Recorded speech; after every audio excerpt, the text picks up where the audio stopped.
The Danish citizenship exam is one of the most difficult exams in the world. The Danish citizenship exam, indfødsretsprøven, is objectively challenging and perceived as difficult by a significant proportion of applicants. What could be the reason? Is it really that difficult? My name is Arun Prakash and I recently passed the Danish citizenship exam on June 2024. And in this video, I'm going to explain about the purpose, scope, structure of the Danish citizenship exam. I will be also comparing Danish citizenship exam against other countries' citizenship exam. And finally, my recommendations to viewers watching this video on how to prepare for the exam. So sit back, relax and enjoy. The Danish citizenship exam, indfødsretsprøven, tests one's knowledge on Denmark's history, society, politics, current events and geography. It has 45 multiple choice questions requiring 36 correct answers to pass within 45 minutes. This exam is conducted in Danish. The test is held twice a year in June and December at designated centers. Preparation includes studying official guides, attending courses and staying updated on the current events. This exam is essential for gaining citizenship in Denmark. Coming back to the question, is this exam really difficult? In order to know what other expats think, a few weeks ago I posted a poll in the Facebook community for Danish citizenship and residence, and this is what they had to say. 60% in the group believed that the Danish citizenship test is not that difficult. But in reality, 40% of the people pass the Danish citizenship exam every year. See this article. These are the three major reasons why I think the pass percentage is low. Number one, only 40% of the people pass every year because the candidates must answer 36 out of 45 questions correctly, equating to 80% pass mark. The high pass mark is required to pass the exam. The overall pass rate is around 50%, significantly lower compared to citizenship exams across the world. Second one is the huge scope. The exam covers a wide range of topics including Danish history, culture, society and current events from the past 6 months.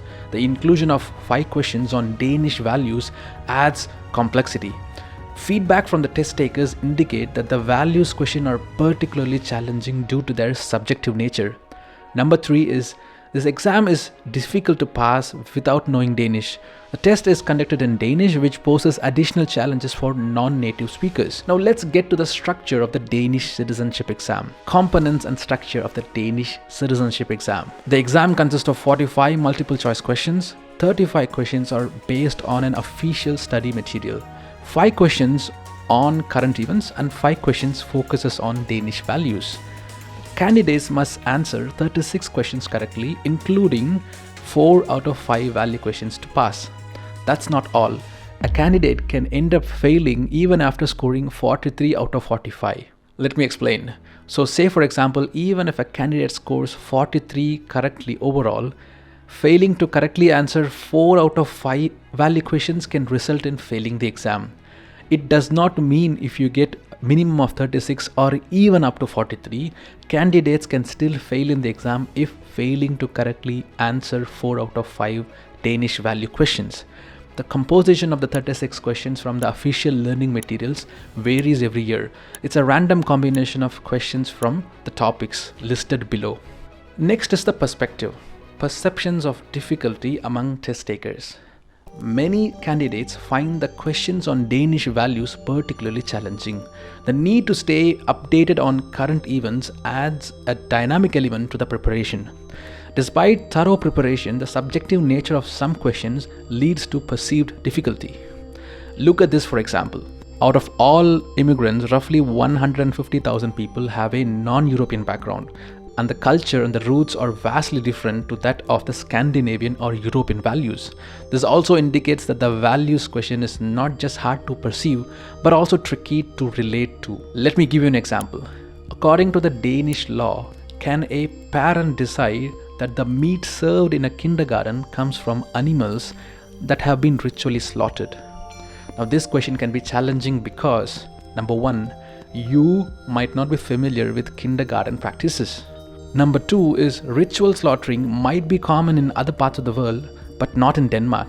So such questions make you think twice as the answer can vary based on your background. The answer to the question is very subjective, depends which part of the world you come from. Even if the value does not correlate with one's own culture, fact of the matter is, it's important to know the differences and be aware of the Danish values if you need to integrate and get a citizenship. Now let's compare on how other countries have established citizenship exam processes and pass percentage. Comparison with Danish citizenship exam with other countries. The Danish exam has a higher pass requirement compared to the other countries where, for example, US 91% pass rate with a lower threshold for correct answers. UK, for example, have 75% pass rate with fewer questions. Canada, on the other side, 80% pass rate with a simple structure. Australia, for example, 95% pass rate with clear study materials. Germany with a 90% pass rate with detailed study guides. Here is my recommendation for the policymakers. Implement a support program to help applicants prepare better for the exam. My recommendation for the applicants: utilize comprehensive study materials including the official study book, practice test, and stay updated on the current events through reputable Danish news sources. Engage in cultural workshops and language support programs to improve understanding of the Danish values and also the language proficiency for comparative analysis. Now let's jump into how to prepare for the Danish citizenship exam. I spent roughly 30 days to go through all the previous question papers.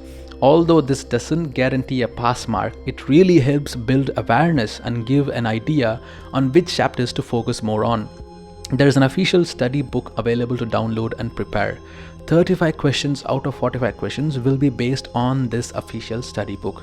The remaining 10 questions are a combination of current events and values. For the 5 questions from the current events, I had spent considerable amount of time watching the Danish TV, which is absolutely free. You don't need to have any subscription. Just tune into the news and remember the last 6 months' major events and news.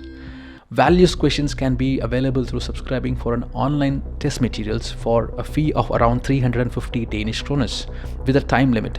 Here you can also prepare more thoroughly, try numerous practice papers. I have attached a link in the description below, so check them out.